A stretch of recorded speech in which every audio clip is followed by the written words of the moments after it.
everyone, so today I'm going to be doing a first impressions video and a mini review of the brand new Chanel foundation, which is Perfection Lumiere. So if you want to see a little bit more of the foundation and what I think of it, then keep watching.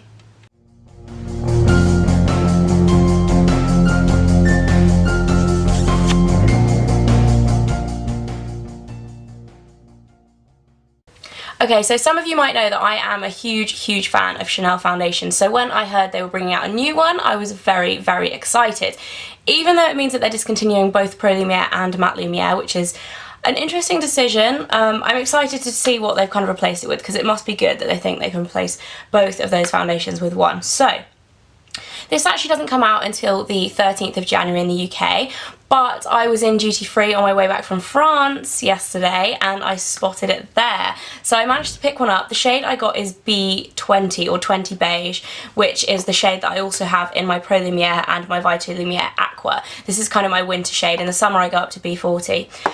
So yeah, I'm just going to talk you through opening up the product, what I think of the product, first impressions, applying it for the first time, the finish that it gives, and then I'm going to cut and come back later this evening and tell you how it wears, because this foundation claims to stay for 15 hours, which is quite a heavy claim.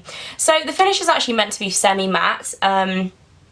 Like I said, it's a kind of strange thing to replace Pro Lumiere, which is a kind of dewy finish foundation, with Matte Lumiere, which is matte, but I'm interested to see what it has to offer. So the box that it comes in is like this. It's very similar in size to the Pro Lumiere.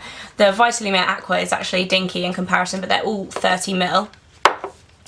So it's got this kind of standard black Chanel packaging, and then the bottle is a nice quality glass bottle, the same as Pro Lumiere, pretty much. It's a little bit fatter. And then it comes with the pump. So I'm going to pump out 2 pumps onto my hand, as you can see there. The colour is a little bit light, and that's one thing that I noticed. I might just do a quick comparison between the colours of the B20s, because for me it seems a little bit lighter than my other 2 foundations, but I don't know if I'm imagining that totally. So yeah, I think I'm imagining that. I think they're all pretty much the same colour. Okay, so I'm going to be using a kind of regular foundation brush. I can't remember exactly where this one is from. It's my favourite. I think it's Crown, but it's just a little bit smaller than your kind of traditional foundation brush. But this is very much a kind of traditional liquid foundation. So I'm just going to start applying this to my face, and it is a little bit lighter than I would maybe say is a perfect match for my skin, but B30 at the moment is a little bit dark, so I always prefer to go slightly lighter than slightly darker. And first off, I can say the smell is really lovely. It has that kind of, I like to call it peachy smell that Chanel foundations have. It reminds me a lot of the smell of the Bronze Universal cream bronzer.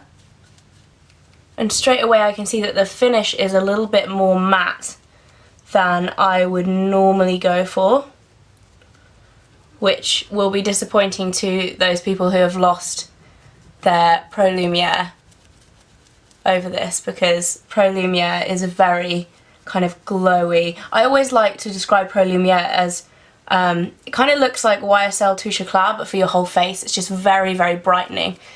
So it might be a bit of a loss for those of you who really loved that. And it is quite a heavy coverage foundation as well. I'd say it's probably an evening foundation. It's definitely more coverage than I would wear kind of on a day-to-day basis. Okay, so that's it. My foundation is on now. Kind of first impressions, what I think. It is a lot more matte than I would normally go for. It does leave a very flawless finish, but like I said, something that I would definitely have for maybe evening. You can definitely see that you have foundation on. It's not a subtle or overly natural foundation, but the finish is very pretty. I think it would definitely be good for going out. The one thing that I do think is kind of maybe sits into any fine lines that I have around my eyes a tiny bit. I don't know whether that's just because of the semi-matte finish, which I don't normally go for. I normally go for dewy. But overall, I think the look is very beautiful, but definitely something that I would go for at night time. As for the price, it's even more expensive than the other Chanel foundations. I'm not sure if they're putting the other foundations up in price, but when I bought my last Vita Lumiere Aqua, it was £31.60 or £32.60, I think, and this is going to be £36, so it is a lot of money. I got mine for I think it was €35.40 in French duty free, so it was about the same. I probably saved £1 or so. But overall it is an expensive foundation. I think a lot of the money probably goes on the packaging, to be honest. But yeah, first impressions, I like it. I don't know if I like it as much as my Pro Lumiere, so I'm kind of slightly disappointed, but I will be back later this evening to tell you how it wears and how it sinks in, because that is another major part about having a foundation. I also got a few comments, because I mentioned I was going to do this on my vlog channel yesterday, about people asking for a kind of longer term review. So I will definitely keep you updated in terms of how this foundation goes over time, and if I use it kind of on an everyday basis. Even just now, actually, it's sinking into my skin a bit more. I'm liking it more as I go along. So it's actually quite late at night right now. I think it's about 11 o'clock, so that is about 14 hours of wear. I put it on at 9 o'clock this morning. I hope my maths is right there, 12. 13, 14 hours, and I'm really happy with the foundation in general. Actually, I set it with my Skindinavia setting spray instead of using a powder, because I don't have really dry skin, but I kind of have dry to combination skin. I definitely do not have oily skin, so I think that worked really well for me and helped it kind of set into my skin really nicely, and it actually ended up looking a lot more natural throughout the day than it starts off, because it starts off quite matte. But overall I'm really happy with it. I definitely am going to stick to my guns and say that it is more of an evening foundation. I don't think I like it better than my Lumiere Aqua, but I do really like it, and I would definitely say it's worth a try, especially if you have slightly oilier skin. It's definitely worth getting a tester of and seeing if you like it. So that is my first impressions and mini review of the Chanel Perfection Lumiere. I hope you guys enjoyed this video. If you want to check out my review of the Lumiere Aqua foundation, I'll put a link here as well. I've already done one of those.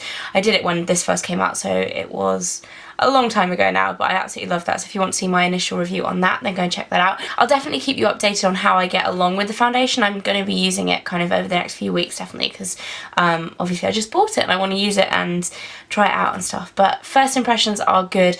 Not amazing, not kind of, it hasn't blown me away, but they're definitely good first impressions. So I hope you found this useful, and I'll see you again very soon. Bye!